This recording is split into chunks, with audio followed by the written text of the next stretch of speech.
Welcome to the Devy Debate. All right, boys, are we ready to debate? Bruni, are you ready to go head-to-head with me? I am. Got to get my popcorn out here. Hold on. It's a bold strategy, Cotton. Let's see if it pays off for him. I'm Felix Sharp. I know you didn't think that we would get through this episode without mentioning the name one Zach F. Wilson. It is first and goal. Ball spotted just inside the 10. Algier in. Wilson faked it to him and keeps it. Zach Wilson to speed, and he dives for the end zone. Touchdown. That's Austin Nace. Gibbs, who is probably going to be the best pass catcher out of the three. Now, first down, he's going to get after it again. And look at the speed and the spark and the score from Gibbs. Just what Georgia Tech needed. That's Matt Bruni. G. Scott Jr. Obviously, I waxed poetic about him on the last episode, so I won't do that again here. And this time it's Fields up the carry. Watch out! Justin Fields! Hello, Columbus! 51 yards! Austin, you tweeted something, bro. You tweeted your running back rankings. Explain yourself. Boy, that escalated quickly. I mean, that really got out of hand fast. Ohio State fan talking there. Oh, shit. That is why you come to the Devy Debate.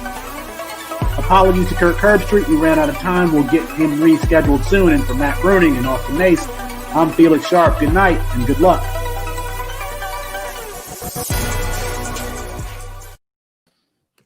It's 9:30 Eastern Standard Time, otherwise known as the only time zone that matters. That means it's time for the Devy Debate. That's Matt Bruni, that's Austin Nace, and I'm Felix Sharp on an underrated version of today's show. Do we owe Notre Dame an apology? The most explosive running back you've never heard of.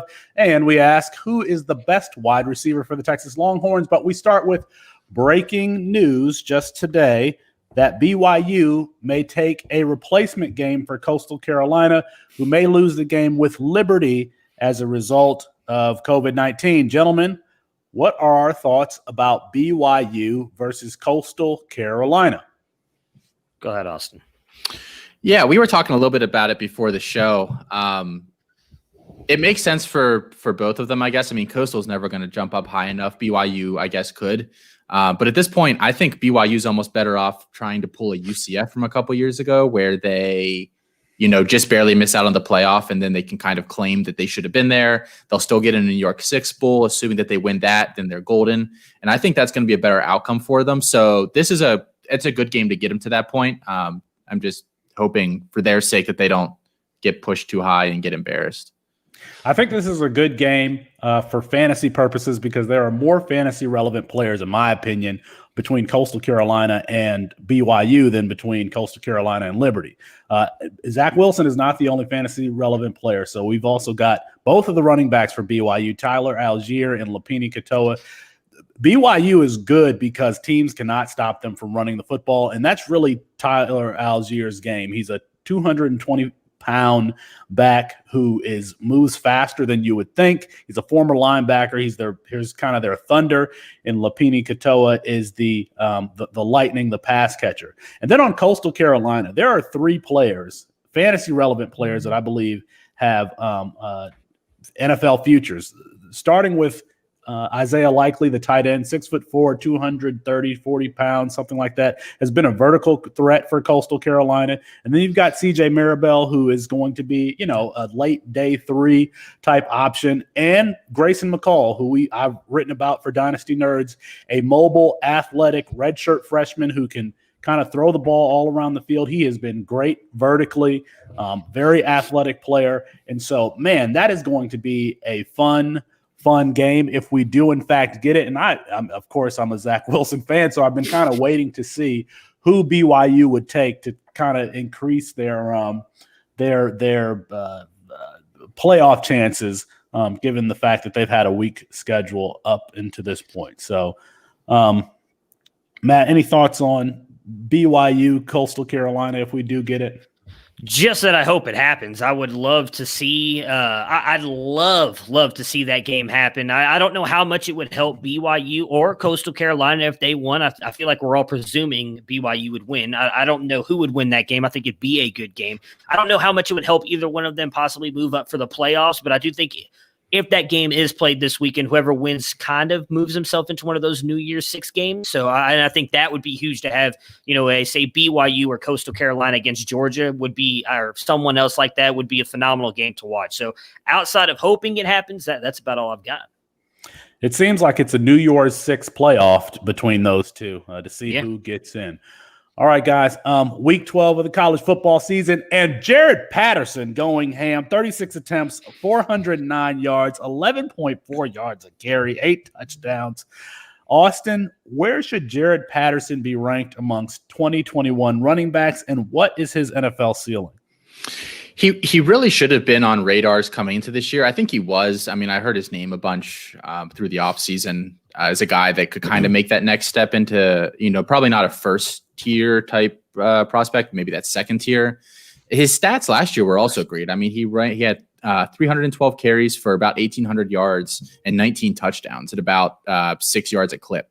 So he did great last year, and this year he's topping it. Right now he's averaging about 8.6 yards a carry. He's already got 16 touchdowns in 4 games.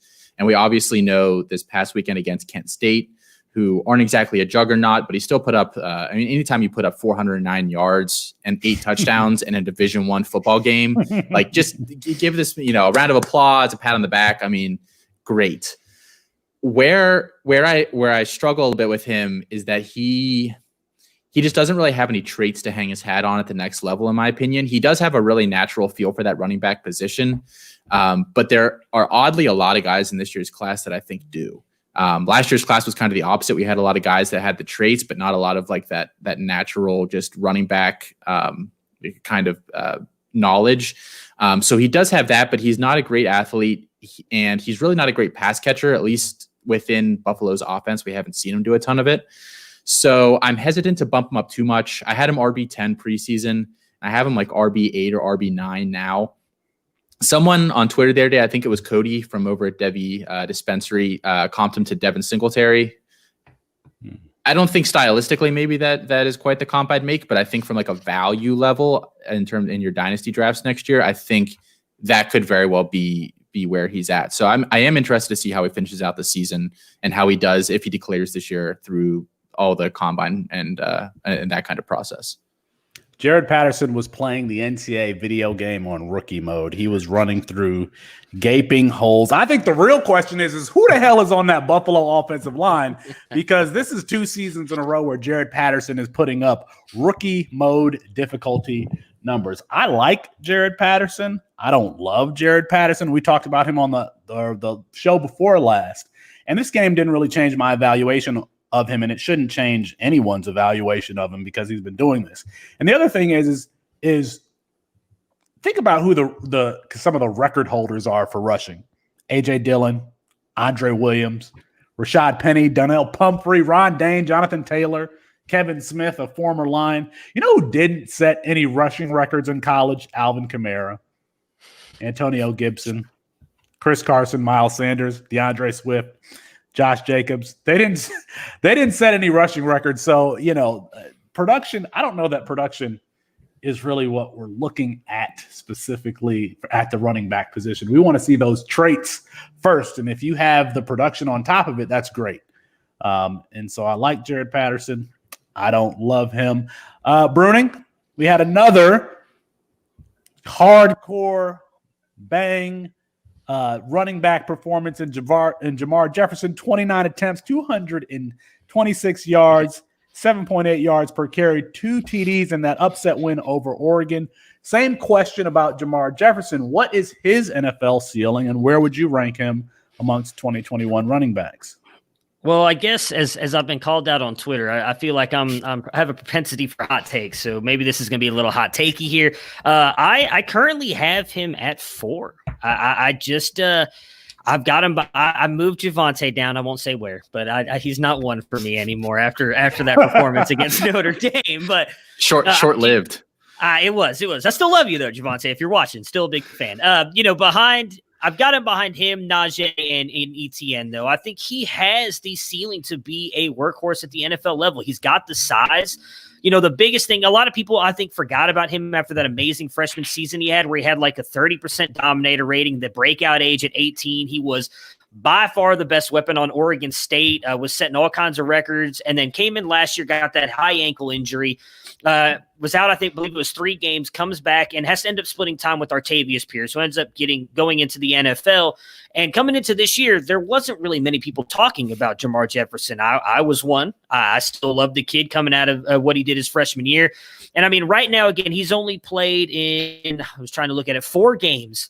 Already has, ridiculous amounts of rushing yards. I'm trying to look through 675 rushing yards in just 4 games. He's got 21 avoided tackles, 406 of those coming after contact, which I think is huge, just dealing with how his body size is. He's got a breakaway percentage of 52.4. He's got 10 runs over 15 yards for 354 yards. And that was the biggest question coming into this year was, does he have that home run speed? Well, if you watched the Oregon game, if you've watched any of the games, he's not getting caught from behind anymore. He's got that speed where he may not be the fastest. He's not going to be anywhere close in a race with Travis Etienne, but he can beat you to the end zone. And I think with as weak as I think it's fair to say this class is, out of maybe those top 3 guys, I think a guy like Jamar Jefferson, who could end up going round 3 or 4 and ended up on an NFL team, he's got the receiving ability, he's got the body size, he's got the vision, lateral speed, he can take contact, he's not afraid to run a defender over, and he's got that speed.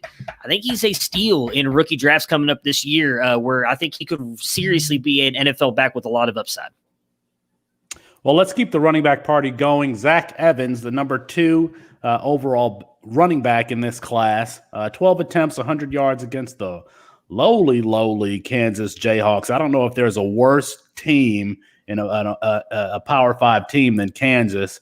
He looked fine. He looked good. It was his best game to date. Zach Evans, as many people in the Devy community know, had the kind of tumultuous recruiting process and signed with TCU late, but he is TCU's first 5-star signee in their history. And so, he looked good. I think in 2021, Zach Evans might be the focal point of that offense. He hasn't been this year. And I don't know that we can take away a lot from whatever you do against Kansas. I mean, that's a bad football team, but you do want to see, 12 attempts, 100 yards.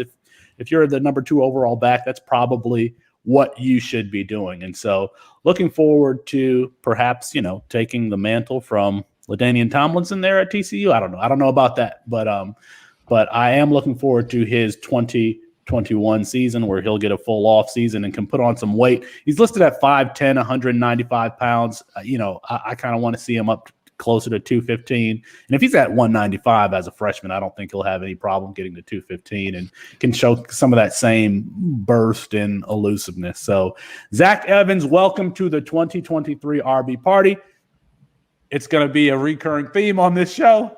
Get 2023 picks. We've talked about a lot of 2023 prospects, and Zach Evans is another one that we haven't talked about at all on this show. But he is another player that a lot of people are excited about and showed a little bit of a few of the reasons why this past week.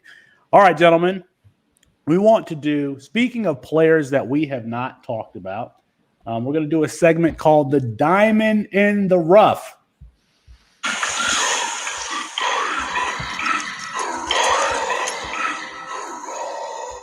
I don't know if that picked up or not on the microphone. But it did. Okay, all right. Great little Aladdin callback right there. Aladdin. The diamonds in the rough. Bruning, we want to start with you first. Who are some players that you're interested in that aren't being highlighted that you want to take a few moments to talk about today?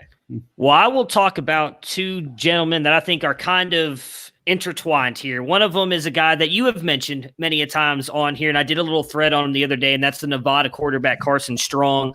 If you followed the thread, I kind of highlighted what I think he does well. He's been phenomenal this year, mostly in deep passing. He's been absolutely phenomenal in deep passing, actually.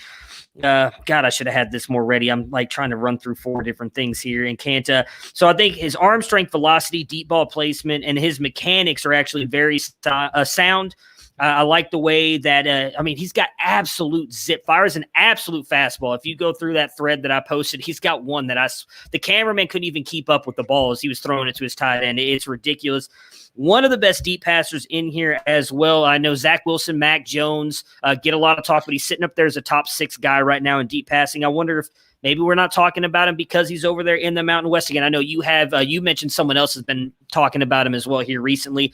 I'll be interested to see if he comes out this year. He can come out in this draft. I think he should go back to school, come out in that 2022 class. But a player who I think is benefiting from him is his wide receiver, Romeo Doubs. He is a junior as well, 6'2", 200 pounds, reportedly runs a 4.4 40, which you can see when he is running down the field, and Strong is throwing it deep to him right now. Just in 20-yard passes, he has got 511 of his where did it go? Golly, I'm severely ill-prepared for this show. 794 receiving yards total. 511 of them have come on deep passes over 20 yards, and 7 of his 9 touchdowns. He's got great hands. He's very physical. He's got a 37% market share right now of the receiving yards for Nevada. So he's a guy, same thing as Strong. I think he's not getting mentioned enough. Do think he needs to go back to school, especially with, I think all of us agree, the wide receiver class next year, 2022, is a lot weaker than what we're expecting in 2021. If he can go back next year, I could see him jumping the stock up to being like a possible 2nd or 3rd round pick in next year's draft and being a guy that a lot of NFL teams might like. Carson Strong was a player that I had been tweeting about because when you look at the bottom of the barrel in C2C leagues and startup drafts this offseason and you sort by class, he was one of the top performing sophomores last year. And then you look at the skill position players that he has around him. We mentioned Romeo Doubs, but he wasn't supposed to be the leading receiver this year. That was actually supposed to go to Elijah Cooks, who was their leading receiver last year, who was suspended at the beginning of the season and then injured a second time and then has been out for the season. But Nevada has some really good skill position players. Cooks, Doubs, and Toa Taua, the highest ranked recruit in that program's history, the running back who's thick, solid player who can also catch the ball. They're all really talented players, and I think that they all have NFL futures. And watching Strong last year, he looked like a game manager to me, despite his counting stats. He has really transformed his game. Yes, he's still a pocket passer, but he's shown a little bit more mobility. He's been more aggressive. And he's been I saw someone talk about him being a potential first-round quarterback, and that's a big deal coming from a group of 5 school. So Carson Strong, he was someone that you could get at the end of your C2C drafts in the 44th round or something like that. And so it's good to see a group of 5 players getting some love. And if you have C2Cs, these players might still be on waivers. So go ahead and pick them up. Austin, who are your diamonds in the rough? So I just much like Jared Patterson was kind of a guy that probably should have been on radars coming into the year. I think Cade Otton, the tight end from Washington, is another guy that you probably should have been at least aware of. He was obviously behind Hunter Bryant last year, who had a big season, had a big couple of seasons there, just a super athletic tight end prospect. Who kind of, I guess, surprised. I don't know if there were some medical issues there or what, but I don't think he got drafted this year, right? Now he's with the Lions or something like that, or he went really, really late. He's with the Lions. Okay, yeah. So, I mean, yeah, not doing great there. But Otton was just the guy that was going to come in right away. I mean, even with Hunter Bryant there last year, most college offenses can't really support 2 tight ends at all. But he had 32 catches, 344 yards, and 2 touchdowns last year with Bryant there. So he already put up, a really nice college tight end stat line. And with Bryant gone this year, he's really kind of taken that next jump, like we kind of like to see from college kids, where the spot opens up, they move up into that spot and show what they can do. He has 16 catches, 212 yards, 3 touchdowns in only 3 games this year. And the thing that I like about him, well, besides, I mean, he's got NFL size. He's 6'5", 240. He's looks like a really smooth athlete. I'm interested to see how he tests. I mean, he's never going to be like a freak like Vernon Davis type tester at the combine, but I think he'll be better than average for that position. And he just shows just a really nice, like he can run a pretty wide variety of routes for a tight end. He can threaten all three levels. They hit him short, the intermediate, long, sideline stuff. He can work the middle of the field. So I just really like his versatility as a whole. I have him like after the three. I mean, he's 2021 eligible. I'm not sure if he'll actually come out this year or not, but he's going to definitely be behind Brevin Jordan, Kyle Pitts, Pat Freiermuth. And then I think it's kind of between, like, after that, I'm looking for just like athletic upside and hoping that, someone can develop into something. I think him and like Kenny Yeboah are probably the two best candidates that are going to do that. So I have him tight end 5 right now. Really interested to see how he finishes out the year and if he ends up declaring or not. The other guy that I like this year is another guy graduated ahead of him. He was next in line, stepped into the spot, is Jonathan Adams Jr. from Arkansas State. And last year, Arkansas State was pretty much the Omar Bayless and Kirk Merritt show. Omar Bayless had like 1,700 receiving yards. He did the bulk of their damage through the air. He graduated. I think he's with the Panthers now. And all offseason, Adams was a target for me in C2Cs, but mostly just as a guy that was going to score a lot of points for me on the college side of things. And then all my college seasons got canceled. So I was kind of like, well, I'm stuck with this guy on all these rosters who's never going to do anything. He's actually shown pretty well this year. For a bigger guy, he's a little bit more fluid of an athlete than I thought he'd be. I think he's pretty similar to Antonio Gandy-Golden, who came out last year, in terms of what his role in the NFL can be. Big red zone target to start off, could possibly develop into something a little bit later. But the guy can make. He's got great hands. He'll if you throw the ball anywhere near him, doesn't matter if someone's hanging all over him, he'll make the catch. So those are two guys. I wouldn't take him before like the late third round in a dynasty draft, especially with how deep this year's wide receiver class is.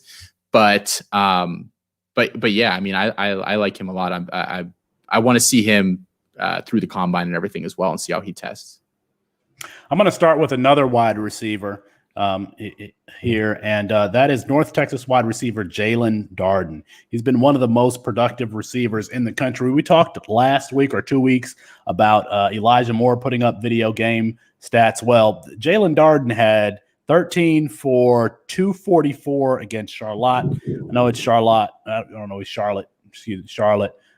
In week 4, he had 8 for 143 against Texas San Antonio just this past week, and a 13 for 104 game in week 3 of the season. He's been really productive. He's a small receiver, 5'9", 174, who has a lot of burst and run after the catch ability and can legitimately play both inside and outside.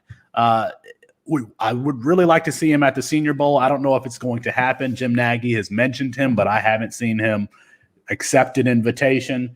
This is where we miss the East-West Shrine game not being played this year, because Jalen Darden would definitely have played in the East-West Shrine game, and that's where you see players like James Robinson and Travis Fulgham where they shine in the Chase Edmonds, East-West Shrine game alum. And we're not going to see it, but you watch his tape, and he is explosive. He has some of that short area burst that you would kind of expect for a productive 5'9", 174-pound receiver. And the NFL is kind of leaning on those players who can create separation, and Jalen Darden can.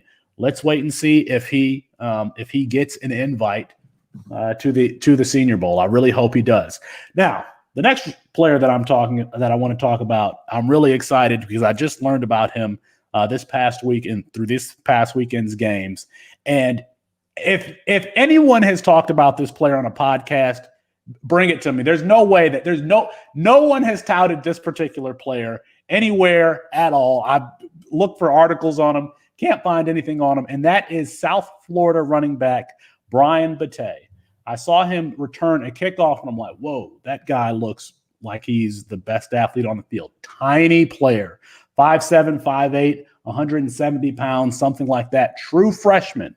But he was very productive to end the season. 10 carries, 13 carries, and 15 carries for 100 yards, for 102 yards, averaging 6.8 per attempt in his last game. South Florida's season is actually over, so we're going to have to wait until next season. We see Johnny Ford just transferred from South Florida.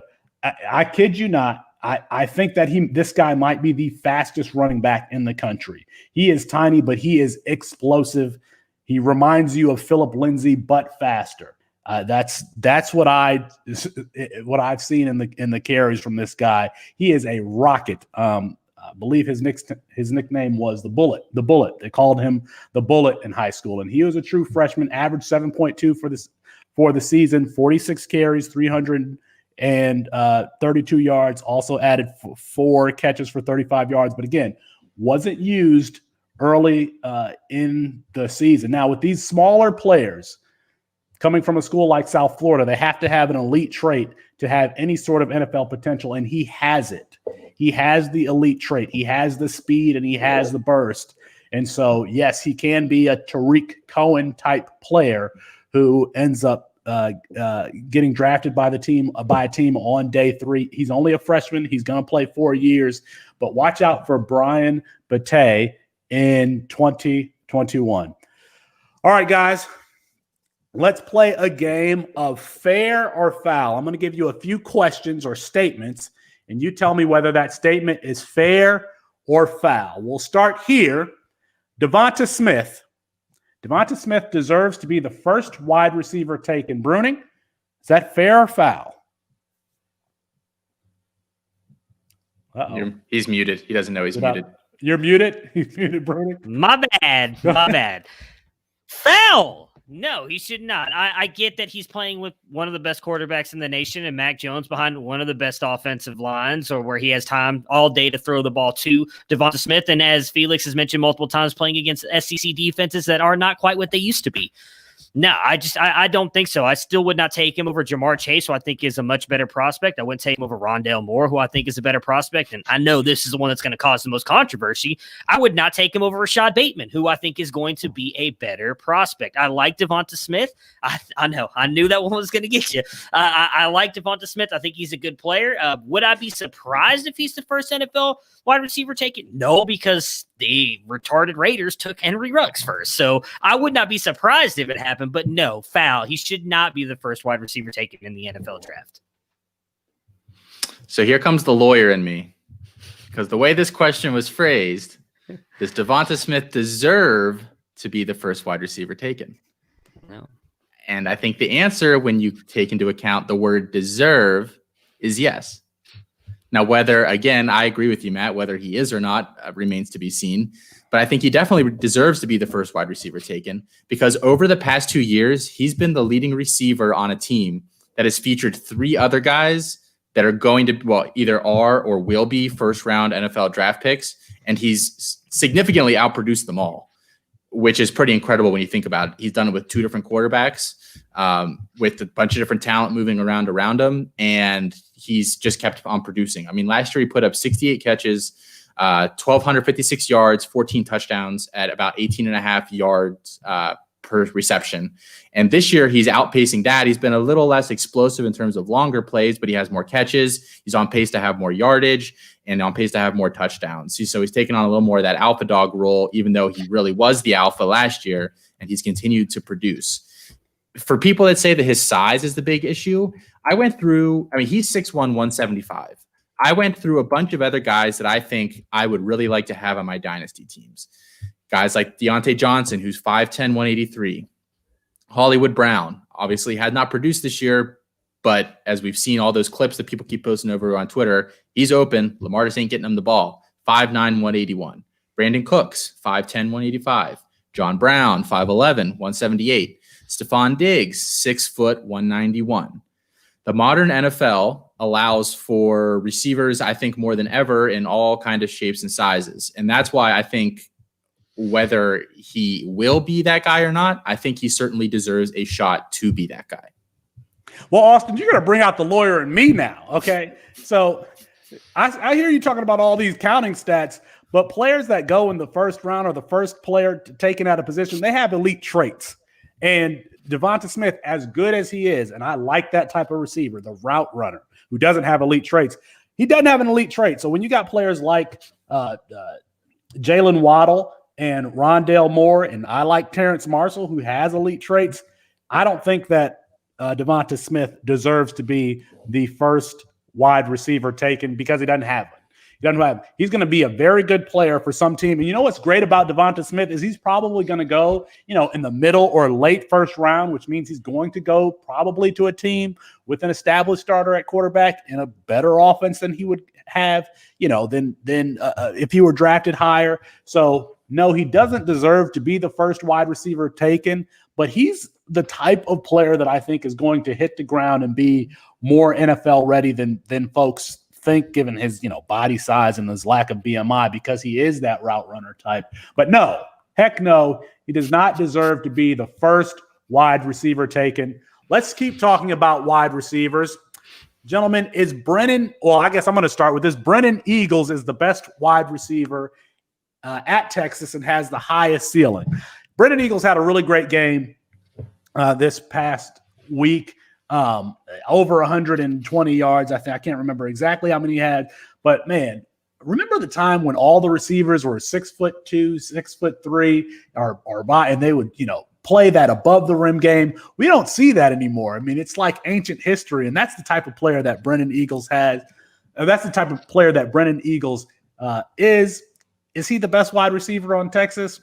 I don't know. You got Jake Smith, the high school player of the year. You got Jordan Whittington, who's kind of like running back, wide receiver, tweener types, got that thick build. And then you got Brennan Eagles, who can play above the rim. I think that is fair. I would say that that's fair because Jake Smith might be a slot only, and we haven't seen enough from Jordan Whittington. And so I will say, yes, Brennan Eagles is the best Texas wide receiver and has the NFL ceiling. That's fair, Bruning. Fair or foul? Brennan Eagles is the best Texas wide receiver. Foul. I'm going Jake Smith. And I really don't have much to add to that because, as I told you guys pre-show, I hate everything UT, but I like Jake Smith as a prospect. I think he could be good in the NFL, regardless if he's just going to be a slot wide receiver or not. I would take Jake Smith as the highest ceiling. All right. Let's move on. There's been a lot of yapping. I have bet against Notre Dame twice on this show for them to be upset by Boston College and Clemson. Didn't turn out that way. But is fair or foul? The country owes Notre Dame an apology for doubting them. And I want to say that's foul. We do not owe Notre Dame an apology. People have doubted Clemson last year because they're in the ACC and haven't played anybody. Well, Notre Dame has only played Clemson without its starting quarterback, the number 1 overall pick, and it played North Carolina, it's still North Carolina, no matter if they're, if it's a team on the rise, it's still North Carolina. So heck no, we do not owe Notre Dame an apology. I do owe Kyron Williams an apology for 2 reasons. One is that little dude is a tough pass blocker. You see linebackers shooting the gap, and he just stymies them. And for a freshman, that is really, really impressive to watch. And I don't even like the pass blocking is not something that I pay attention to. But when you see him do it time and time again, and when North Carolina is trying to get pressure on Ian Book and they can't because this little kid is stymieing their running backs, it's just really impressive to watch. And, I feel bad earlier this season. During one of my first claim weeks, I had the option between Kyron Williams and Ulysses Bentley at SMU, and I chose Ulysses Bentley. I still like Ulysses Bentley, but man, Kyron Williams is getting all this pub, and we're going to see him on national television all the time, so his value is skyrocketing. So I should have taken Kyron Williams and put all those chips into that basket. Bruning, fair or foul? Does the country owe Notre Dame an apology? I mean, I'm going to say fair. Maybe the country doesn't, but I do. I feel bad. I've been shitting on Notre Dame for years. And part of that comes from, I think they always seem to come up short in the big games. I mean, let's go back to the national championship game where they got blown out by Alabama. Even the past couple of years, they have that big win, and then they just get absolutely decimated by someone they should have run out of the park. I am with you on Kyron Williams. He's a guy I mentioned after week 1 having the big game. Got called out by my same friend about that because I was talking up Chris Tyree because I thought he was going to be a bigger role, have a bigger role in this offense than he has. But Kyron Williams has been phenomenal.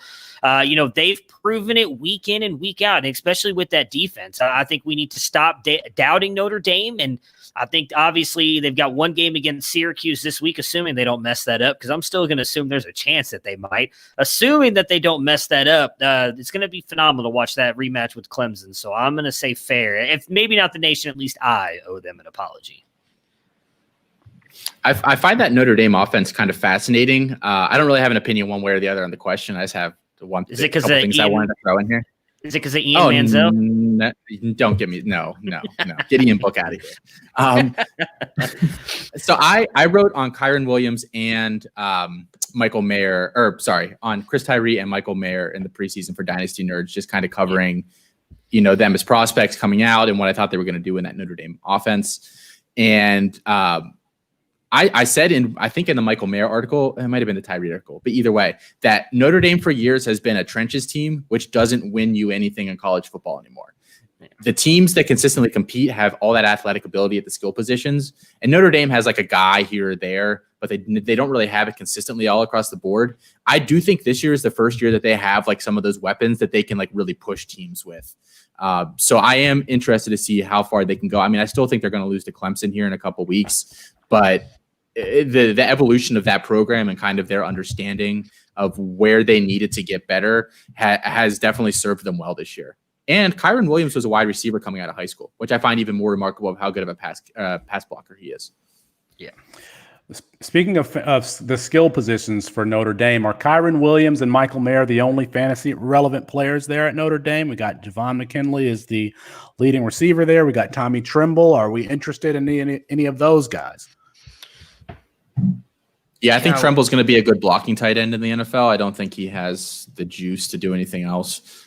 Kevin Austin was a guy I was really excited for, but he just can't like ever seem to get on the field, whether it's like disciplinary issues or injury. I think he had the foot injury this year. So I really want to see him play. But for now, yeah, I think just Williams and Mayer. Don't get me started on Book. Yeah, I'm with you. Kevin Austin's a guy I'd love to see get on the field. He's a guy I was excited to watch this year, and unfortunately that doesn't look like that's going to happen. And Jordan Johnson, the freshman, he was highly rated too. Yeah. I kind of like him. All right, fair or foul. Austin, we'll start with you. The 2022 running back class is better than the 2021 class. Fair or foul? Yeah, so it's probably fair. I think at this point, if you're saying anything else, that you're probably trying to lie to yourself. But I think there are a couple caveats in there. I do like the 2022 class a lot, but I think we're still banking on a lot of those guys after the top like 3 or 4, like making that next jump that they really haven't yet. Like we have Breece Hall is probably clearly the number 1 at this point, and then you have some order of Isaiah Spiller at Texas A&M, Eric Gray at Tennessee, and then Kyron Williams at Notre Dame.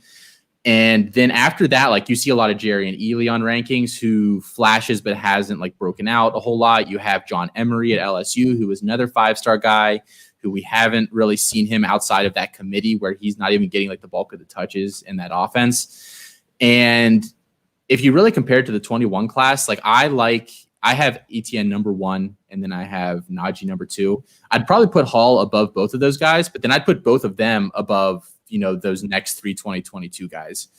So I do think it could very well fall into that same, it top heavy and then just falls off a cliff. So I think like maybe 1 or 2 guys deeper, but it doesn't seem like it's like last year's class for me. I was going to go fair, but now I kind of think I'm going to go foul. I agree with the Breece Hall thing. I mean, we all know I love Breece Hall. My reaction to the very first episode or second episode, whatever it was, caused a lot of fun on the internet with that. I would have Breece Hall right up there, but for me, Breece Hall, Kyron Williams, obviously, I'm with you. He's up there. Isaiah Spiller's been phenomenal. Eric Gray. I'm still a big fan of Raymond Davis, but I think Raymond and Kenneth Walker's another guy I really like in that 2022 class. Are probably right below those guys. Outside of that, nobody else really interests me. I mean, you got people talk about Tyler Goodson, maybe. Zach Charbonnet, get out of here. George Halani, want nothing to do with him. Zonovan Knight, no. John Emery Jr., no. Now, Sincere McCormick, I do like. I replied to his little thing on Twitter the other day because I agree with you. But going into this class this year, I mean, I realistically think Najee Harris, Travis Etienne, Javonte Williams, Jamar Jefferson, and possibly even Kenneth Gainwell all have high-end RB2 to possible low-end RB1 upside in the NFL. Those are 5 guys right there that I really like. Kenneth Gainwell's the one that I'm a little bit unsure on, but I would say he's fairly close to that. Outside of Breece Hall and I'm going to be honest, Isaiah Spiller, because that kid's been phenomenal. Outside of those two, I'm not like you could say what you just said about Jerry Ealy. The same thing about Eric Gray. He hasn't really done much. He's flashed on a couple good runs. I love the kid. I think he's going to be a good prospect, but he hasn't shown much. I love Raymond Davis. I need to see what he does next year. He has obviously sat out this entire year. Kenneth Walker, I think, is a guy we're all overlooking at Wake Forest who's been absolutely phenomenal outside of the one game against Clemson. So for me, I would say it's a foul. I would take this RB class for 2021, which is not something I expected to say when coming into the beginning part of this season. Isaiah Spiller is one player that I really want to highlight because I took a look at his 2019 film and I was just like, okay. But he's really looked good this season, even for a back that might be a 2-down back. He's really looked good, and I'm really interested in him next season. Next question, Bruning, we'll start with you. Fair or foul? Kyle Pitts is the best pass catcher in the 2021 NFL class. Yes, without a question. And I'm talking about not just tight ends. I'm talking about wide receivers as well. Like, he's phenomenal. He's the best wide receiver in this class playing the tight end position. So when the other question, or I was going to state this earlier, but I decided to save it for this. The other reason why I don't believe Devonta Smith deserves to be the number one wide receiver taken. So I think Kyle Pitts deserves to be the number one wide receiver taken. Pitts is phenomenal. And so I just want to give you guys a rundown of this really quick because I was looking at it, going through some of the top tight ends we've seen come out the past couple years. Harrison Bryant, and this is just so the receiving grade is based on everything they do. Catching the ball, yards after catch, receiving yards, blocking, everything. Harrison Bryant, a 92.9 receiving grade coming out of college. TJ Hawkinson, 90.8. Noah Fayette, 80.6. Mark Andrews, 81.4. Mike Gesicki, 87.1. Evan Ingram, 80.5. Then the next best two, Hunter Henry at 91.6 and George Kittle at 91.6. Do you guys want to take a guess at what Kyle Pitts is sitting at right now? Mind you, fuck, you looked, didn't you, asshole? It's 96, yeah. I mean, he's been phenomenal, and that's what missing games, too, which it hurts some of those stats as well because he doesn't get those extra yards and everything in there. So, I would honestly say outside, if you're in a standard draft, I mean, I'd probably still take Chase over him, and some of the running backs, I think it's fair to say I would take him as the number 5 pick. It is Sean McVay talking. What's up, baby? You spelled my name wrong, though. It's V-A-Y, not V-E-Y. Anyways, I'd be fine taking him at 5 in a standard draft. Like, I think Kyle Pitts is going to be phenomenal. He's going to be a top tight end. He's going to be a tight end 5 coming into it, and then moving forward, I think he has a chance to be tight end 1 for 10 years. Assuming he doesn't end up on, like, I'm trying to think of it, Baltimore. My problem isn't with Kyle Pitts. It's with tight ends who are taken highly in the draft. They just don't. That position is really dependent on the offense around you. And so that's why we see 4th and 5th round picks that play well. But you go through the history of first round tight ends or top 15 tight ends, it just isn't good. And unless a tight end is going to get me 1,100 yards and 10 touchdowns, there are lots of guys that can fill that position. So am I going to feel great about, Kyle Pitts playing with Carolina and Teddy Bridgewater? I don't think so. I mean, is he going to get 1,100 yards and 10 touchdowns? I just don't know.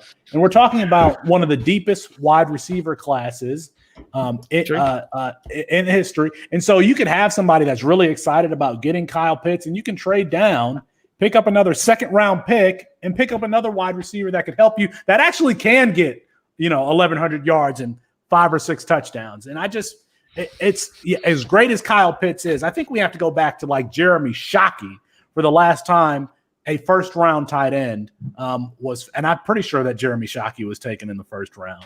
The last time a 1st round tight end, met that that standard fantasy wise. So just want to make sure, is this thing on? Can you guys hear me? As of 9:18 Central Time, because that's the only time that matters. I want to make sure this is in recording and in history. Kyle Pitts rookie season, he will have over 1,200 receiving yards and 11 touchdowns.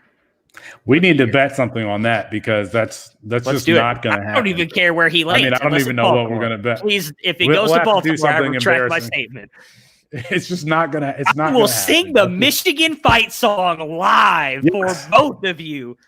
If Kyle Pitts doesn't get 1,200 plus rushing yards, my God, let's not do rushing yards, receiving yards, and at least we'll go 10 touchdowns. We'll call it even. 1,200 receiving yards and 10 touchdowns at least.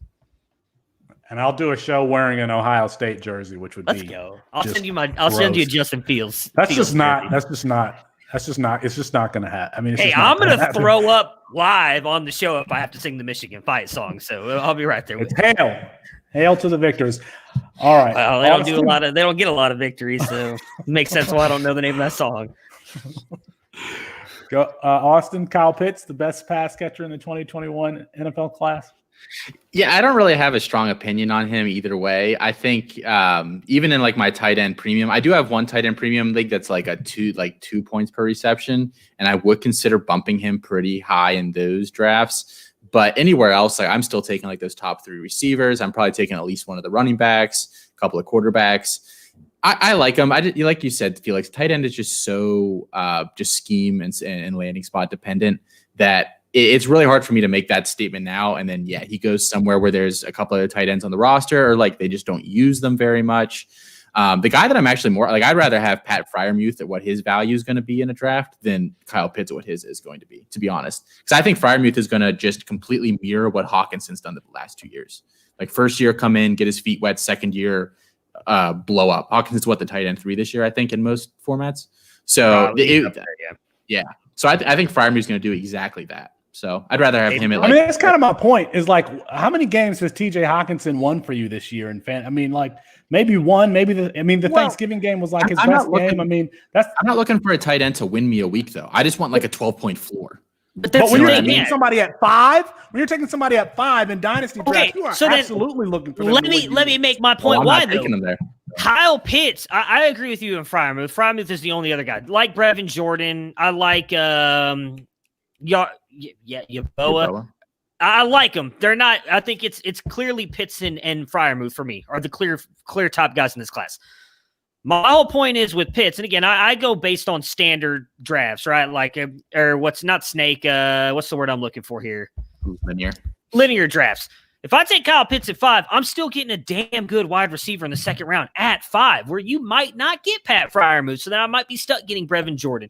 My point with the tight end position is outside of Travis Kelce, George Kittle when he's healthy, and then maybe Mark Andrews if Lamar Jackson ever figures out how to pass the ball again. Those are the only guys that can win you a week at the tight end position. If Kyle Pitts can do that, you have an advantage every single week now. And I'm just talking not even tight end premium. If Kyle Pitts can be that, which I do think he can be, I can think he can be the next Travis Kelce.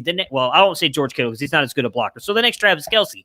If he can be that coming into the league, he's a league winner for you right off the bat because he gives you that win at that position right there. You set your lineup every week saying, I don't have to worry about, I've got Jonnu Smith this week. I need to go find a Trey Burton off the waiver wire because Jonnu Smith can't do crap, and I got to find a guy who can get me 5 to 6 points just to get close to that 12-point floor Austin was talking about. Kyle Pitts, I think, gives you easily a 12-point floor every single week as long as he's healthy. Travis Kelce, 5th-round pick. George Kittle, 4th-round pick.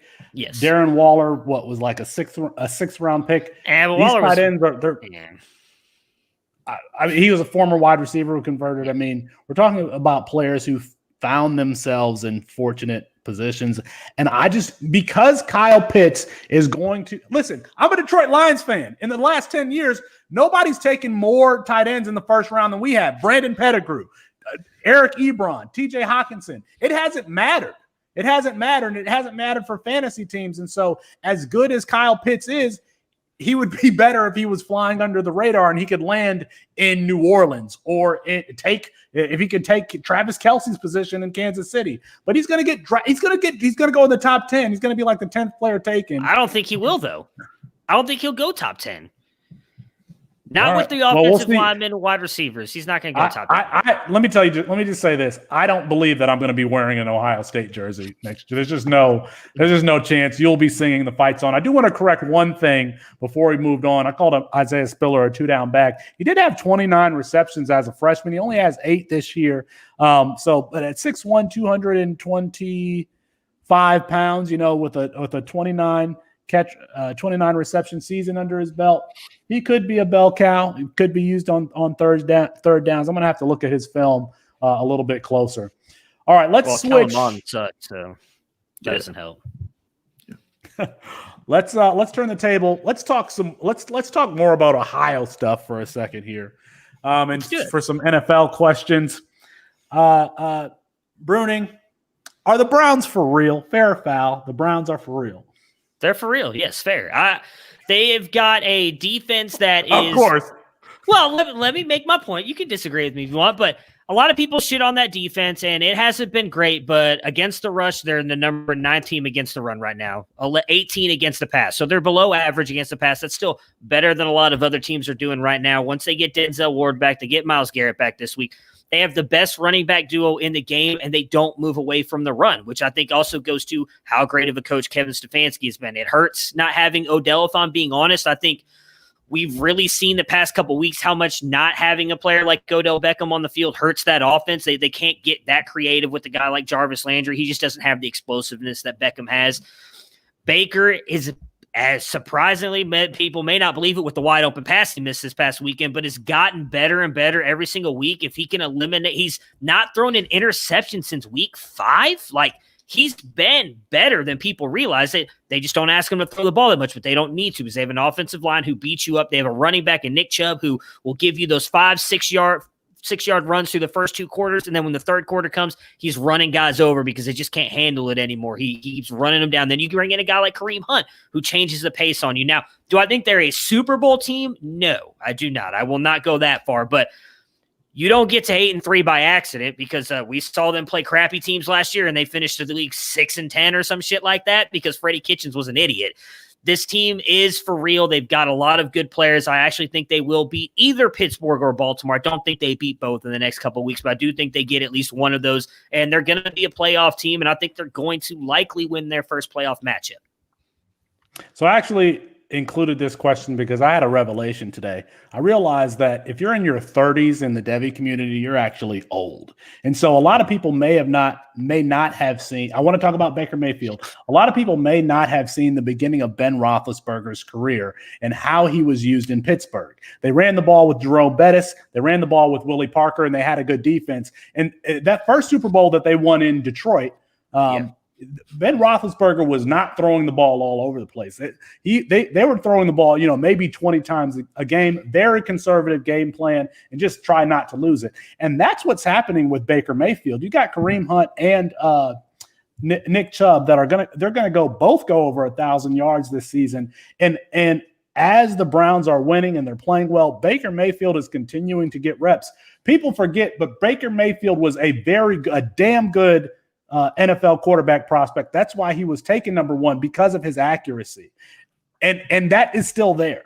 He's getting these reps. They're not relying on him to win games, but he's going to continue to get better because we've seen it with Josh Allen. We've seen it we've seen a transformation from Justin Herbert recently, but these players can get better. And so I wanted to bring up this question because I think Baker Mayfield is a buy in Dynasty because he's cheap, and 2, because he is having a Ben Roethlisberger type career arc. People don't remember that was 2004, I believe, was that class with Roethlisberger, Manning, and Rivers, and that is exactly how Ben Roethlisberger was used when he was taken, or when he took over the job for Tommy Maddox in Pittsburgh. So, Austin, you're a Steelers fan. You can vouch for that, right? That's how he was used. Yeah, fun fact about that Super Bowl XL that he played in first.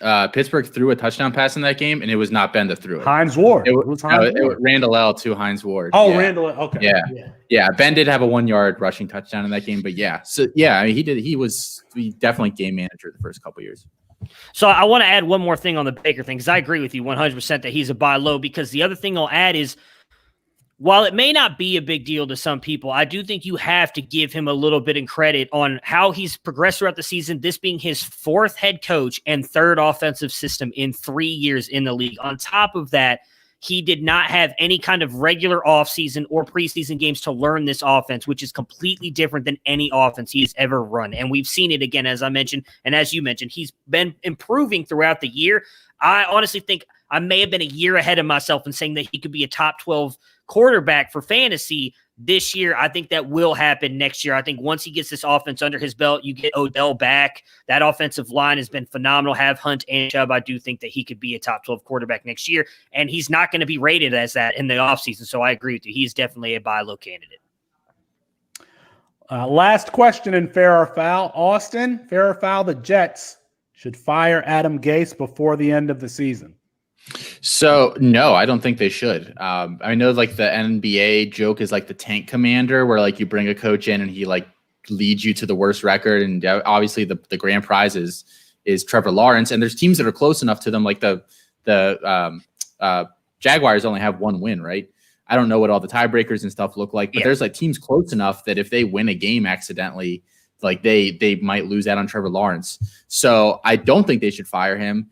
Where I do start getting a little worried is that he, like his press conference this week, where he was like blatantly lying about calling the plays and like just like throwing these people under the bus. Like I do think at some point your usefulness in being just a shitty team, and then like that stuff, like that starts to outweigh your usefulness in that regard. So he does need to be careful, because you can bring in somebody, just to promote like the worst assistant coach in the team and have him do it. But I do think that they should keep him around, but he's treading that line.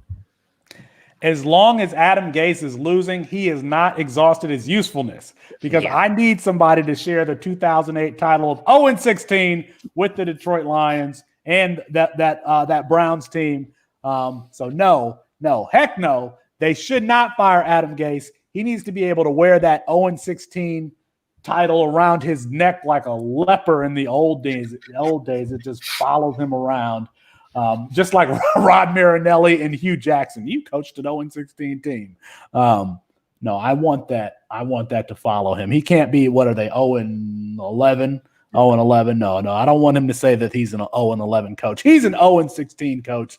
So that is foul. The Jets should not get rid of Adam Gase before the end of the season. Hey, but I've heard people say that Trevor Lawrence might not come out this year. He may stay for his senior year so that he can decide where it is that he wants to go. All right. I think that we are ready to close out the show. We're going to do a little something different. Something a little bit different this week with parting shots. Austin, why don't you start us off? So with everything going on this season, with all the different COVID news we're trying to track, and just the craziness that has been this college football season, the announcement by Grant Calcaterra that he was going to come back and play more football, and then the fact that he was transferring to Auburn kind of went under the radar. And I am excited to see him get back on a football field next year. He was probably considered like the top tight end in his class last year before he decided to hang it up. He's going to fit in really well at Auburn, because they might lose their top two guys this year in terms of pass catching. I mean, Anthony Schwartz and Seth Williams are both draft eligible, and I'd imagine they both probably leave. He, in this new kind of offensive centric SEC, I think he's going to put up some good numbers. But that's the good. The bad, he retired because, as he put it, he had his fair share of concussions. I don't think we ever got a number, but I worry about some of these young guys that, are getting people hyping them around them and are possibly ignoring, medical advice. So I do hope for a long and fruitful career for the guy, but no one wants to see an Austin Collie or a late career Wes Welker situation again. So congrats to Grant Calcaterra for transferring, coming back. Prayers up that he can, do this for a while. We talked a little bit about Jared Patterson. Jared Patterson finished this weekend's game just 18 yards shy of the NCAA rushing record of 427 yards set by Samaje Perine in 2014. But Coach Lance Leopold, he pulled Patterson from the game with less than 2 minutes remaining. He didn't know that Patterson was so close to the record. It's very unfortunate, not just for Patterson, but for his teammates and the entire program. Patterson is not the only player that lost the opportunity to take up that mantle. Trust me, there is a kid running scout team at Buffalo who in 10 or 15 years would have boasted about having played with Jared Patterson, the single game rushing record holder. Some third-string tight end's Twitter bio just lost a little bit of luster identifying as a Buffalo Bull. Coach, for your program, for your players, for your fans, for the legacy, you got to know that your running back is on the cusp of a record. All of Twitter knew, and we were waiting for it. We didn't get to see it, and it's just really, really sad for Jared Patterson and the Buffalo Bulls nation. Bruning, what do you got? All right. I don't want this to sound insensitive to anybody who has had or is dealing with COVID, because I believe that is a very serious illness, and I do not take that lightly. I will say that, hey, that team up north, nut up. Stop being a bunch of bitches. I know that you guys are lying about your supposed COVID outbreak when you've had one player test positive and nobody else in the past 2 days, and now you're canceling your game this weekend, and the game is now in doubt. Yes, you guys are going to get destroyed, probably 82-3. I think you guys will probably get a field goal. They won't put up 100 on you because there's just not going to be enough time on the clock. But the Buckeyes will put up 82 on you. Stop hiding. Just take your punishment. Let us whoop Harbaugh's ass and get him out of there. It'll be better for you as a university to get Harbaugh out of there. So stop hiding behind COVID. Man up. Play the game. I'm not even going to respond to all of that nonsense. Hey, that's our show for tonight. Find our written content at Dynasty Nerds. You can email the show at Devy Debate. We've got a giveaway. We've got 15 reviews so far. At 30 reviews, we're going to give away a signed Kyler Murray Oklahoma jersey. Get your hands on that. All right, folks, you got to subscribe, rate, and review the show on iTunes, and either email the show or DM your review to us so that when we pick the winner, we'll know who to contact. Tweet at the show at Devy Debate. Our apologies to Kirk Herbstreit. We ran out of time. We'll get him rescheduled soon. And for Matt Bruning and Austin Nace, I'm Felix Sharp. Good night and good luck. All right.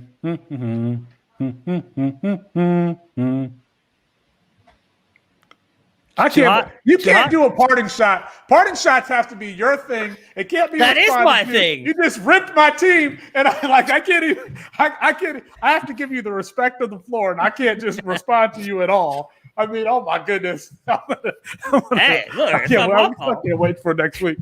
I'm gonna just slam Austin, remember that conversation that we had this week, you and I? That's gonna be my parting. That's gonna be my parting shot next week. I had to talk to Austin about something. I was just working through something, and I couldn't talk to you, Bruning. It was too controversial. So that might be my parting shot next week. So, oh man, good job. I don't disagree with it. Like I the thing is though, like, is Michigan like beyond the just getting destroyed? Like, because there's no fans, they're not losing out on money or anything, really, right? Like, no. So well, that's the thing. Like, again, they've had one Michigan player is not trying positive. to dodge Ohio State. Please, I want to make a bet. They've already said the game's in doubt. They've had one player test positive. Like, Ohio State canceled Indiana because they had 13 people, 6 players and 7 coaches. Makes sense. You don't want it to outbreak. And that's why it looks like they're going to be able to play this weekend against Michigan State because they stopped it early, unlike Minnesota, Wisconsin, who let it get way out of hand. Michigan had one player. They said they thought 4, but then the other 4 came back negative. One player tested positive. They went to all virtual meetings Monday, and then they've already decided, we're canceling the game this weekend, so we don't want to take a chance, and we're probably not going to be able to play next weekend either because, and I quote, well, all the other Big Ten schools have missed 2 games, so we're probably going to have missed 2. Get the out of here. Come on. No, they just don't want to get spanked. That's all it is. That's all it is. That's all they've been doing. They've lost to Penn State already. I don't know if yes, we expect to lose to Ohio State. I don't know if that matters that much. Nobody's trying to dodge. You don't want to have Ohio State. And it's a rivalry game. That's the one game that they actually want to play. Don't give me that. They don't want to get spanked 82-3. You know that would be a big stain on their record. Because the other thing is, with a win this year, and I think a win next year, now all of a sudden the series is tied because Michigan has the lead over Ohio State right now. Oh, the all-time series? Yeah. I think I need two more wins because there's no bigger stain. One, really, because they took the whole fucking season away from us a couple years ago, which is bullshit, but whatever. Because you have shady backdoor deals. Because Terrell Pryor got a tattoo and signed a helmet. Get out of here. No. I mean, we know that they're playing players that they're at Ohio State, but we'll talk about that later. Everybody does it, except for Jim Harbaugh. He sleeps in kids' living rooms, but still can't get him to commit. I mean, come on, man. There's no bigger stain on Michigan's record than losing to Appalachian State that season that they did. I mean, that's the biggest. I mean, yes, we expect to lose to the number. What is Ohio State? The number 2 team in the country. Now. They're 4. Yeah. I mean, well, see, that's the other thing. And I was going to say this, but I didn't. I should have. I forgot all about it. The other thing is, if they do cancel that game, that eliminates Ohio State's chance of playing for Big Ten championship. So that helps them as well. Let's get rid of that. Yeah, you know what? That's what I'm saying. Take back what I said. Exactly. Look at let's not play that game. I saw someone with I'm pretty sure with a blue check mark that I forget who it was, but it was someone that I actually think like knows things that said that the Big Ten they think that the Big Ten would allow Ohio State, if there's another Big Ten team that cancels next week, to play them.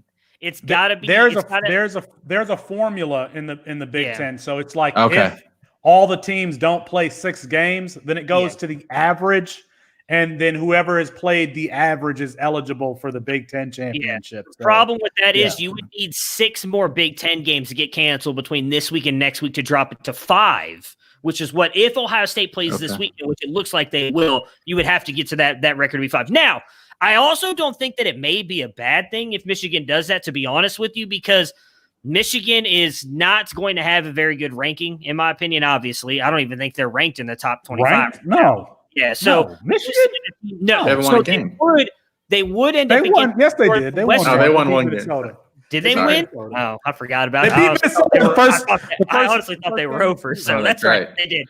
They did. God, it feels like 2 years ago. They would end. So Ohio State would end up playing Northwestern though. If they, I would assume beat Michigan. I mean, Justin Fields, I guess, could test positive, and they probably would still beat Michigan. But if they didn't, they would play Northwestern. But if they don't go to the Big Ten championship, they play Wisconsin, who is likely going to move up in the rankings if they win their next 2 games, which means you have a better win on your record, which helps your strength of record more. We've already seen Ohio State's gotten in without having the Big Ten championship. So I think if they go beat a Wisconsin team, it'll mean more to the committee than beating a bad Michigan team and, in my opinion, a bad Northwestern team. I mean, I know they're ranked high, but I don't think they're that good. So that's just my opinion. We'll see what happens. This is the after show for anybody who's watching. So it's our informal just talking session. If there are any questions out there, we'll take them. I definitely don't want to talk about Ohio State the whole time. God. It's the Ohio State, by the way. You really conveniently drop the all the time. It's no Ohio State. That's what it is. No Ohio State suck eyes.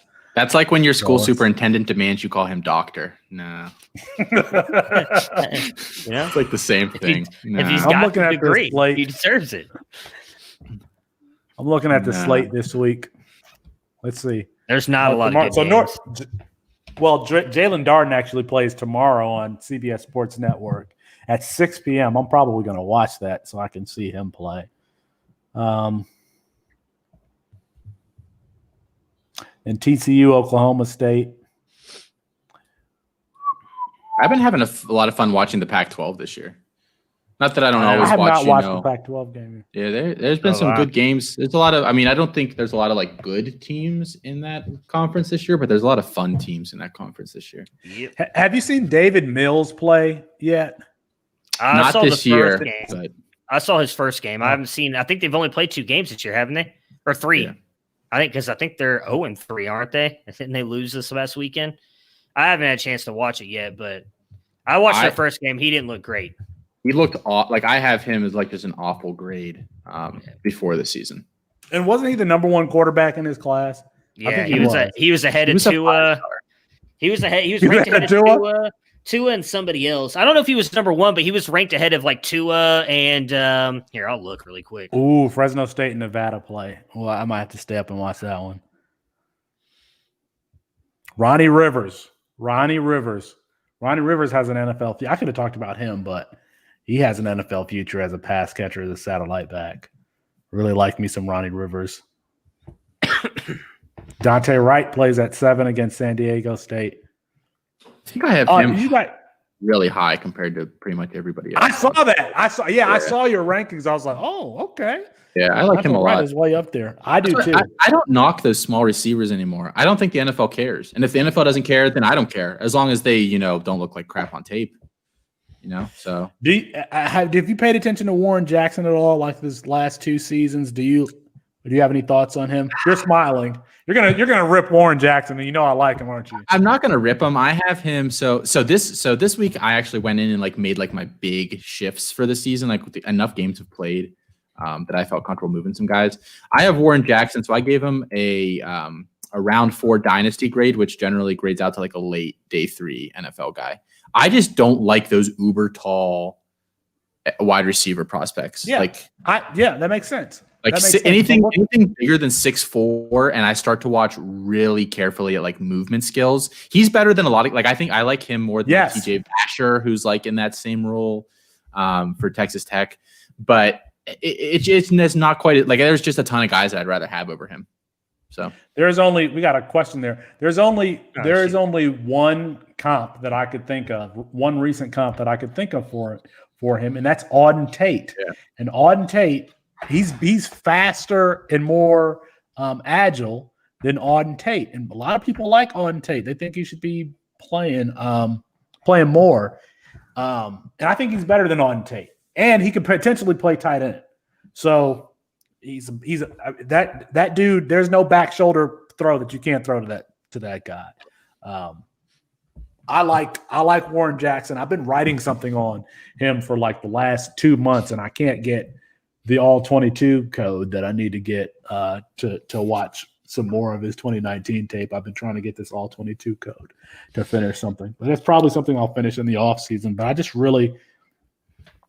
really going to take a look at whether or not he is in fact too big for the NFL, and I don't think that he is, because you hit the nail on the head. He has better movement skills than most players that size. Yeah. And so what can an NFL coach do with that? He's a talented player. I mean, he was like PFF's one of their 5 highest rated wide receivers last year.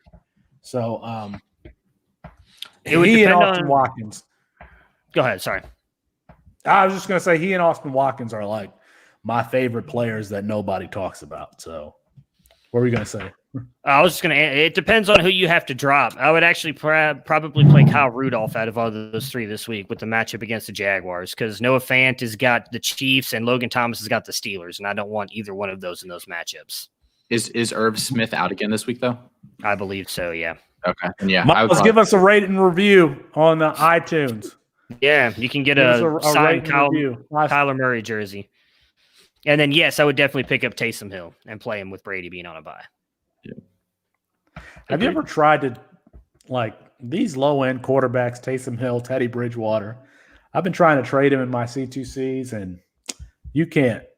No. People are just they're not buying it. No.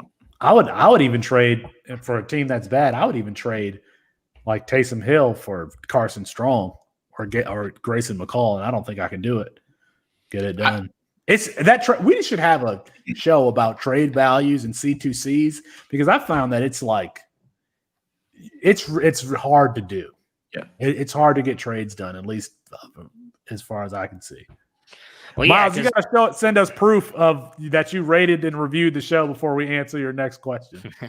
Against Debo, I'd go Debo. Yes, I'd take Debo. I would too. Even with Ayuk coming back, I want Debo. Yeah, that Bengals offense is no bueno right now. It's pretty bad. I went out today and did a huge overpay for Antonio Gibson with half the Bengals offense, because I just wanted Antonio. So what'd you give up? So I Higgins. No, so I gave up Mixon, Bernard, a mid 2021 first, and a 4th rounder next year for Antonio Gibson and 2 second rounders. And I'm Okay. a super contender. I'm first place in that league. So you got a 2-year-old running back I like that. yeah, I like. How old Gibson. is Antonio Gibson? He's Anybody not know? old. I think he came out like when 23, I think. I'll look. he's Pretty 22. 22. Summer of 22. 98. I said 22. Yeah. Okay. Yeah. All right. The summer of 98. He was born the year that Randy Moss and Peyton Manning and Charles Woodson got drafted. Oh man, that's crazy. That's crazy. It is crazy to see somebody like I looked up someone's birthday the other day and it was 2001 and I about like just logged off for the day. Like it was Yeah. God. Yeah. Because I'm not even old, but that just kills me. You think you're gonna win your matchup this week? I didn't want to make the playoffs. I'm so pissed. I kept winning. I dumped all my good players and I kept winning. I traded away Lockett. I traded away Allen Robinson, Mike Williams. Like anybody that I had that was a starter, I pretty much dumped. I hope I do, man. So- I've got what sucks about my team in that league is I'm gonna have so much like quarterback and running back talent, and I've got absolute trash at wide receiver. Like I've got Herbert and Rodgers right now, and then I've got Fields, Trask, Mac Jones, Desmond Ridder all coming this year. And then I don't even know who my other guys. I've got a couple other lower guys, and then I've got Brees Hall, Eric Gray. I mean, like I said, I still like Remon. Somebody else coming, Kenneth Walker, all coming in the next 2 years at running back too, to back up Chubb, Aaron Jones, and those guys. But I got trash at wide receiver. I didn't draft any wide receivers in the C2C side either, and I'm pretty sure I haven't recruited any. I've been going all running backs and quarterbacks. I'm telling you, man, Bateman for Hall. Let's work something out. Nah, I can't get rid of Hall, man. That's my guy. Can't do it. Well, Eric Gray? Any interest in Eric Gray? I like Eric I'll Gray. do it. I think I like the idea of Eric Gray more than I like Eric Gray. Like if that makes any sense at all. No, I Like, you know what I mean? Like I every time I go to watch him, like you see, like he does put up decent numbers. And I go watch him and I hear Garrett and all those guys talk him up, and it's just not like all there yet. I mean, it could be, but he like I think out of like those 2022 guys, he's by far number 4. Buy low. What do you have for Rashad Bateman? Is like your wide receiver 20? Like, come on, buy low. Buy low on Eric Gray. I still have Bateman at 4. Oh, okay. Maybe that's just Felix. Every time I bring up Rashad Bateman, I swear Felix is about to like headbutt his camera. It's like, what? So I stay out of that discussion. Yeah, I'm just. I love Bateman. Good. When I watch him, anytime I watch him closely, and I'm not going to have an opinion, like a formal opinion on a wide receiver until I see them on all 22, because half the time what they do at the top of the route is the most important. That's where the separation is created, and you don't see it on the broadcast angle. And so, but they show enough Rashad Bateman, and he doesn't even run down he runs 3-yard hitches and slants and stuff. So you do get to see a lot of what he's doing. I don't know, that type of player, especially in this class, is just not somebody that I'm going to gravitate toward. But I'll reserve my formal opinion for the offseason when I can say I've watched, 5 all 22 games of them. So Javonte is that guy for me this offseason that I really want to sit down and watch him. And like he had that. There are so many plays on film where they're like a net neutral, meaning like you don't like all those Jared Patterson runs. There are 100 running backs that could have had 300 yards running through those holes. There was a lot. And you talk about Devonta Smith. He had that long touchdown this week, and the long touchdown was created by the pump fake from Mac Jones. And he just kind of ran straight up the seam, beat the safety, but the safety was biting on the pump fake. So, I mean, what did you learn? That he can run straight and catch the football. You haven't on that particular play. You didn't really learn a lot. And there are just a lot of plays like that where it's neither a positive or a negative as far as evaluation. And I see a lot of that in Jared Patterson's game. I think that he has that elusiveness in traffic. But a lot of tips through that really, really well. Jamar does. He does. They'll get in like a phone. They booth do. It's just really impressive how they do that. I compared Jamar Jefferson to come on, guys, the Falcons running, but Devontae Freeman. That was my Devonta Freeman. Yeah, that was my comp for him. Some of these guys who just have running back instincts, but may not have an elite trait. And I know that Jamar Jefferson had that 82-yard run or whatever to start the game last week, but I was still like, that dude still looks slow to me. I mean, I know that I see him running down. He's not getting caught. He's still, yeah. But that's the thing is, it's not even just that run. Like everybody goes and gravitates toward that. That's why I posted other ones. It's his vision, I think, is the biggest thing for me. Like you'll see him hit cutback lanes that I didn't even realize when they're watching film. I'm like, oh shit, okay. Like how did he even see that? That's what I want out of my running back. Like I don't care if he's not going to beat you to the end zone, whatever. If it's like I'm not comparing him to Nick Chubb. But what Nick Chubb does early in the games, okay, so he's not always breaking off those big runs. He's getting you those on first down. He's getting you 4 or 5 yards. Okay, well, now you're already playing the chain game. That's what I want out of Jamar Jefferson. I think, too, for him, he's very underrated in the receiving game. Like, he hasn't caught as many passes this year, but his freshman year, he had 28 catches. Like, he was actually a good receiver out of the backfield. They just haven't been doing it the past couple of years. So I think he can be an all-around guy. Yeah, and I think that vision was like Devonta Freeman's like best attribute. So I don't know. I like him. I've questioned how many bell cows we're going to get between 2021 and 2022. So like dynasty rankings aren't even going to matter to me, after a few years because I won't have anything but C2C leagues, and so it's like you either pick up those players as freshmen or. Sorry. Yeah. So in relation to Jamar, I think we talked about this on the Late Show a couple weeks ago, maybe that the NCAA with their I'm surprised that they're not required to be more strict with their injury reports with now that they're allowed to do more sports gambling on those games. Mm-hmm. Because we don't know what these guys because it's the same thing with Dobbins. Like Dobbins looked like crap his second year, but he was severely hurt all year and he played through it. But we didn't know that because they were maybe he has a little ankle thing or whatever. And the same thing happened with Jefferson last year. Yeah. The thing with Dobbins too, I think though, that was Urban Meyer a lot. And that's what I talked about a lot. Like when I had Ray on, we did a college preview show the year before coming into that year. And I brought that up. I was like, Dobbins is going to smash this year. And he was like, nah, man, did you see what he did last year? I'm like, he was hurt, and then Urban Meyer has always been that guy that he plays his vets, the guys that he trusts. Mike Weber was out carrying J.K. Dobbins. Look, I liked Mike Weber. Mike Weber is not anywhere near the level of J.K. Dobbins. It wasn't just because of Dobbins' injury. It was because he wanted Mike Weber out there, which is why I've said constantly on Twitter and in different discords that I honestly think Ryan Day is a better coach than Urban Meyer, which I know some people might think is blasphemous, but Urban Meyer was still running the old school, I don't need my quarterback to pass the ball. I just need him to run 5 yards and shit like that. And he was always playing his vets. Didn't matter how good the other players were behind him. We've already seen Ryan Day this year. If Urban Meyer was there, JSN would not be on the field right now. And Ryan Day's come out and said, look, he's the best guy we have to be putting this backing up Garrett Wilson or be on the outside opposite Olave. He's going on the field. That's what I love about Day. Yeah. Does G. Scott have a catch yet?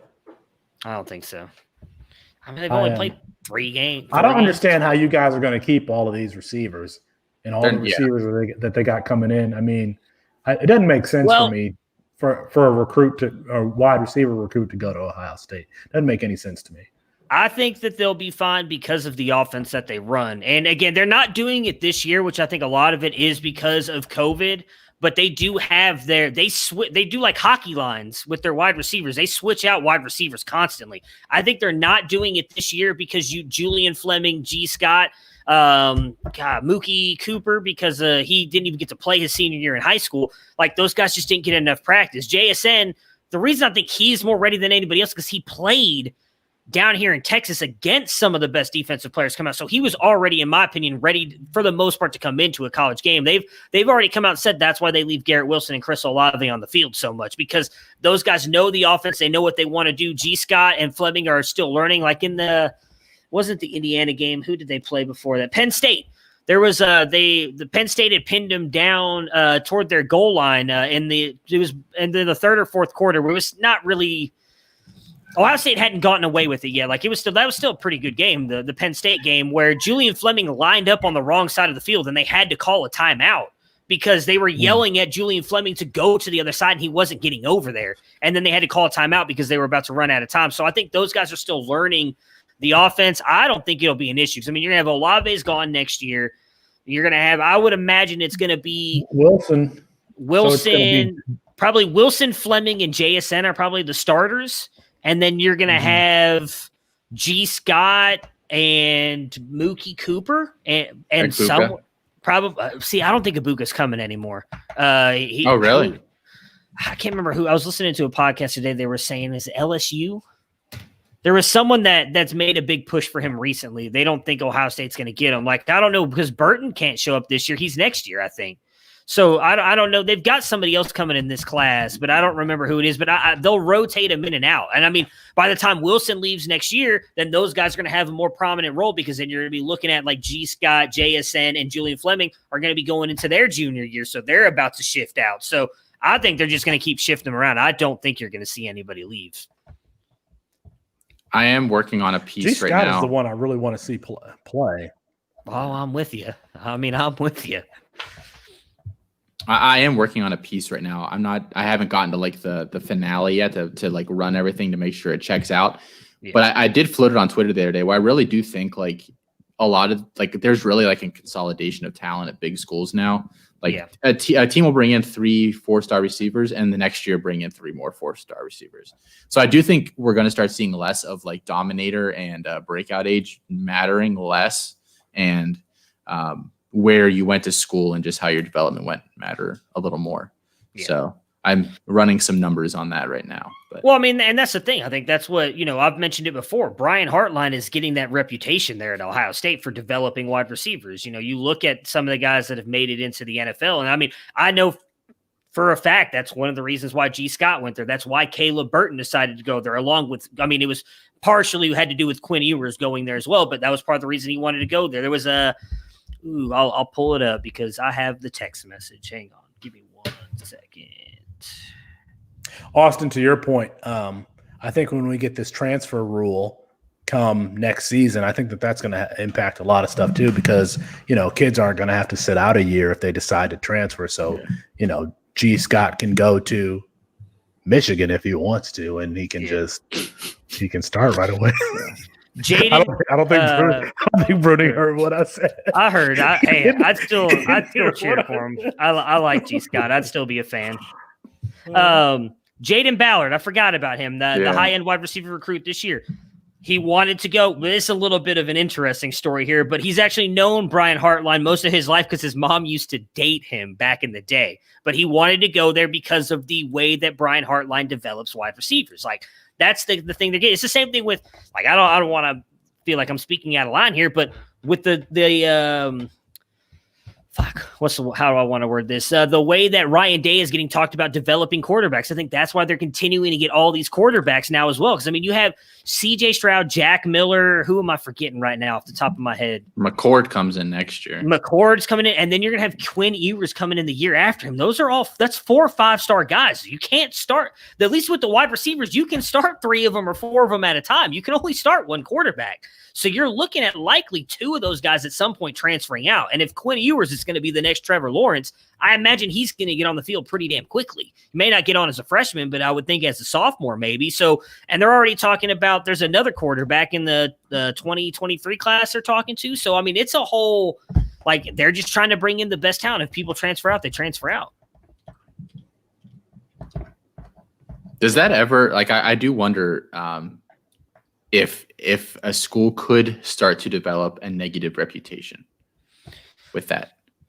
Maybe. You know what I mean? I don't know. Guys know what they're signing up for. Exactly. When they go there, like, and they all think they're the best and whatever. Like that, you kind of have to think that way to get to that level. But exactly.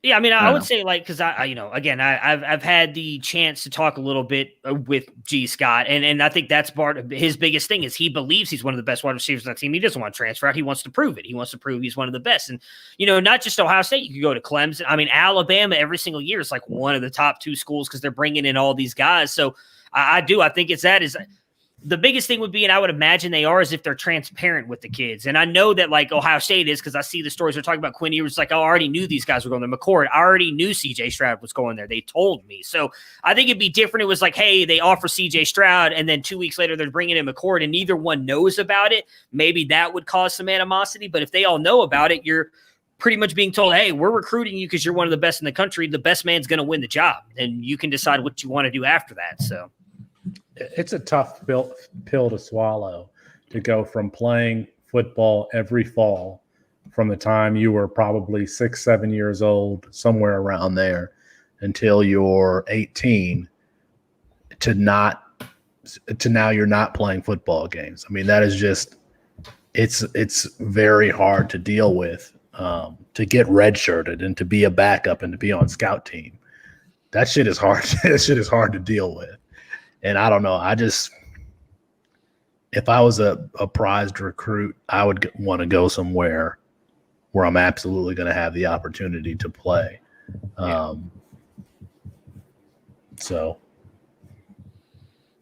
yeah, like I said, it'll be interesting. 'Cause, I mean, it's not just like what Austin you were just mentioning. I feel like that's a bunch of them. You've got the Clemsons, the Alabamas. I don't know how good Georgia did this year. I know last year they were pretty high up there. Ohio State. You know, you have these schools that are getting all this talent.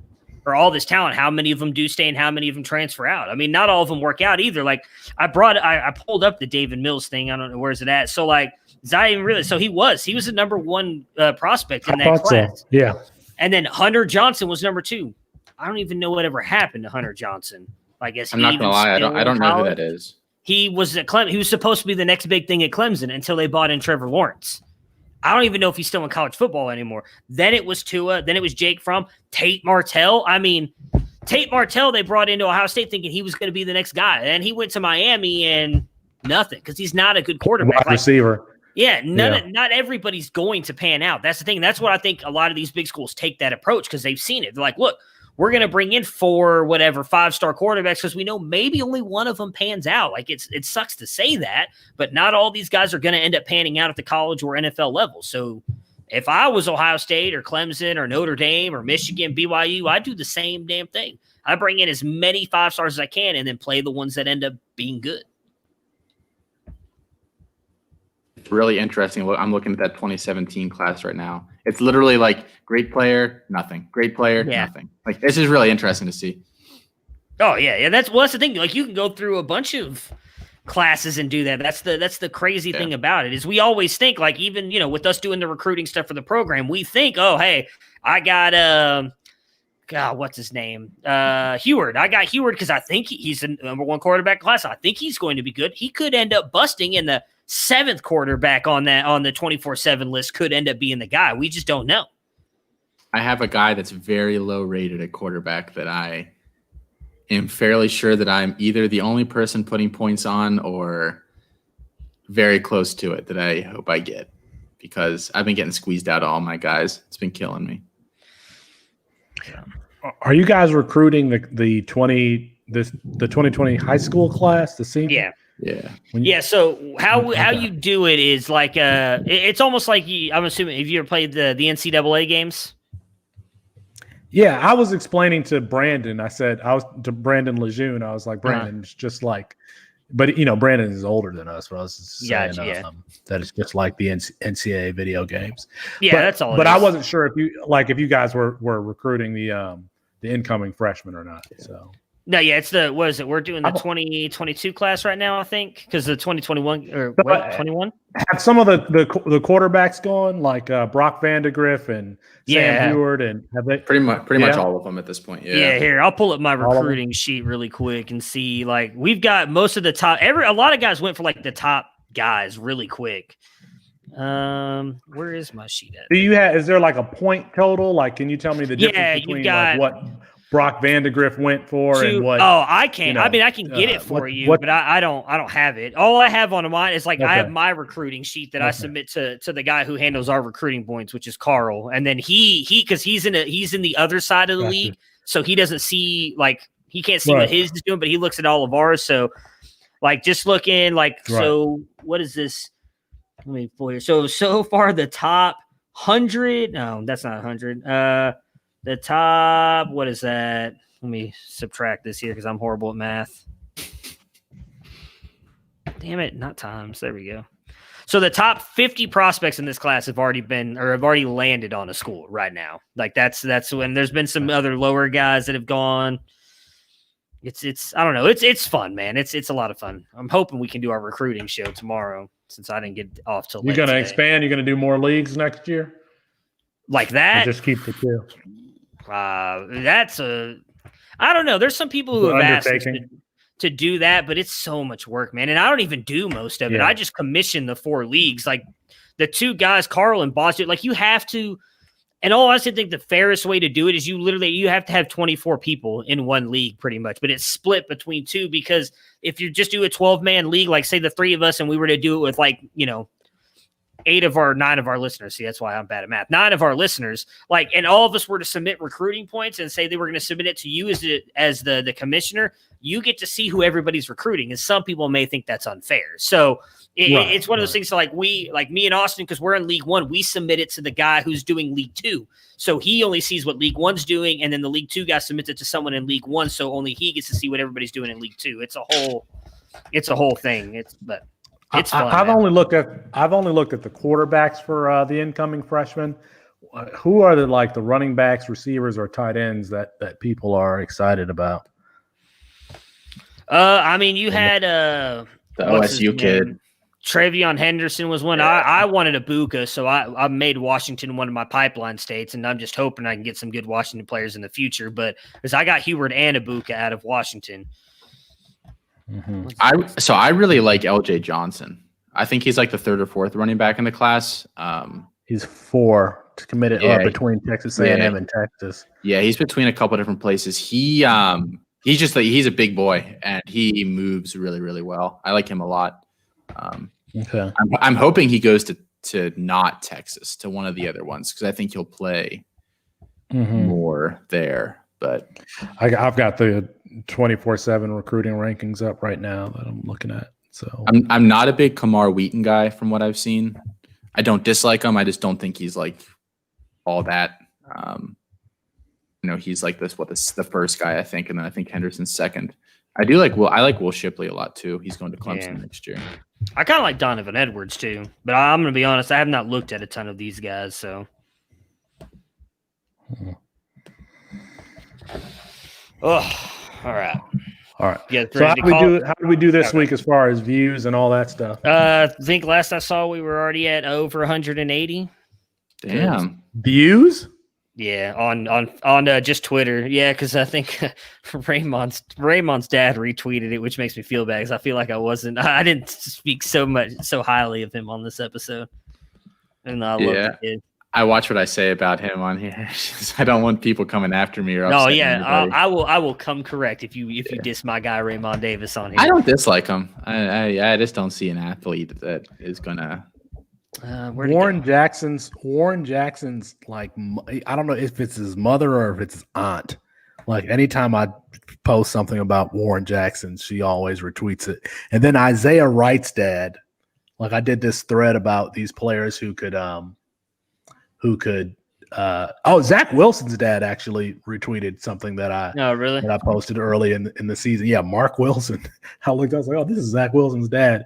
Anyway, these parents end up finding you. Oh, I know. You tweet stuff about their kids. Yeah. That's how I've gotten to the whole G. Scott thing, because I did an article on G. Scott Jr. for Dynasty Nerds, and then like his dad just jumped into my DMs, and we've just like started conversations about different stuff. He's like, hey, this is same thing with Kendall Milton. Like I've talked to Kendall Milton's dad because of an article I did on him as well. Like it's insane. Raymond Davis. I mean, that Raymond, I spoke with Raymond, and then I just kind of gotten to know other people's. I got him on our show, and then I got him on the Dynasty Nerds film breakdown show where he broke down film. So, who would be your, like, if we could realistically have a player on this show?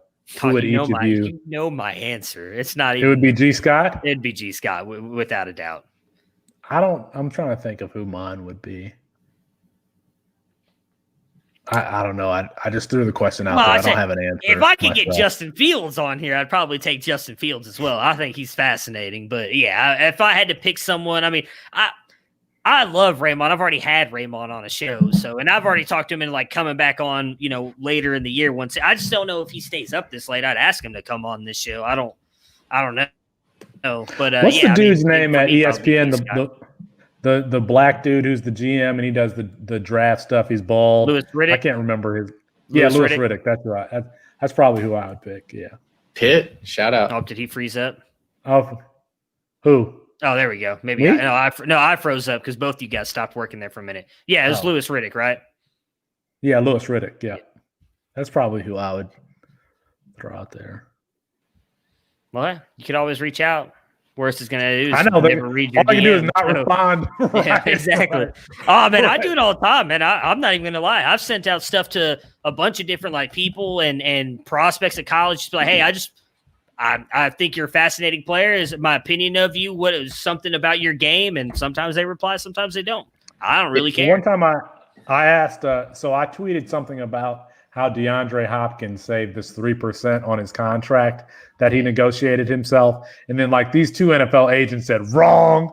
And so I said, would you like to come on my podcast and talk about it? They're like, yeah. No, neither one of them responded. So, yeah. Good times. Well, Bruni's got to go to bed. Yeah. I do. So. It's not fun. Mostly because my kids are still up and they've got school in the morning too. So that's not going to be – the wife's going to be pissed off when she's like, why aren't the kids getting up? I'm like, that's a good question. I don't know. We went to bed at 9 o'clock. I took a nap before this. So like I took a nap between like 8 and yeah.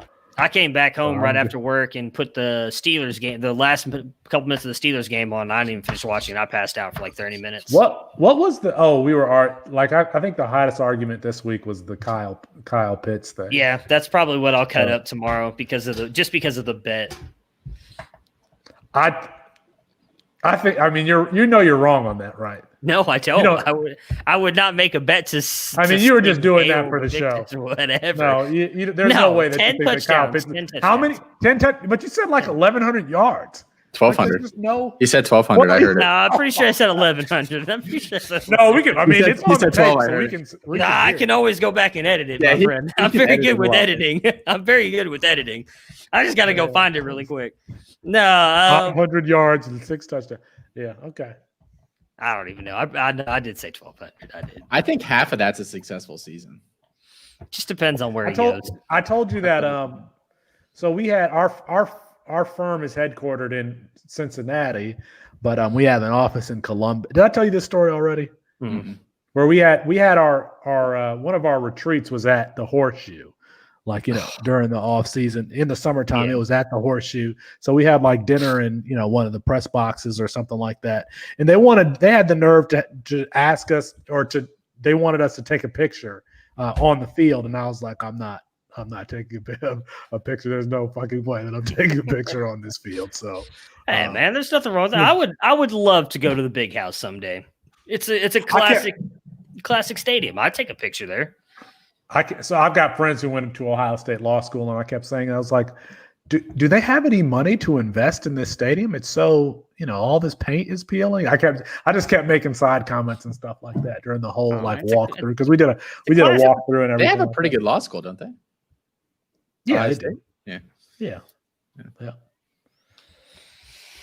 All right, gentlemen, because it's so late. That was fun. I'll upload this. Well, I might try and upload it tonight. Fuck it. Who needs I'm sorry. I'll sleep when I'm dead. No, you're good.